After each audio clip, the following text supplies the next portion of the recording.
Gisugda na sa Talisay City Health Office ang misting operation sa mga tunghaan isip kabahin sa pagpangandam sa pagbukas na sa klase. Si Femari Dumabok sa report. Nakadawat na og hangyo si Talisay City Health Officer Lino Alanzado gikan sa tagdumaha sa mga tunghaan sa Dakbayan aron makapaygayon og misting operations. Sagad ini mga dagkong tunghaan.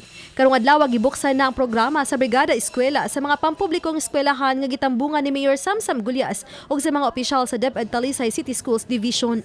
Gipahigayon kini sa Talisay City Central School Ground. Mato ni Dr. Alanzado nga gikinahanglan gyud mapahigayon ang misting sa di pa ang klase. Last week, more or less mga major schools ang among giadto no sa public school. Among kita naon sa situation, so daghan gyud lamok. Then istorya namo last week ang principal sa Science High ni request sa misting.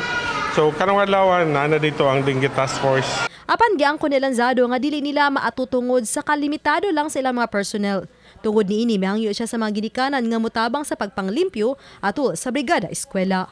Actually, kanang mga dagko siya nga eskwelahan nga among ikuan like kanang National Science High School di sa poblasyon, then Pook o Biasong. Uban ni Jun Solon. Ako si Femari Dumabok. Balitang Bisdak.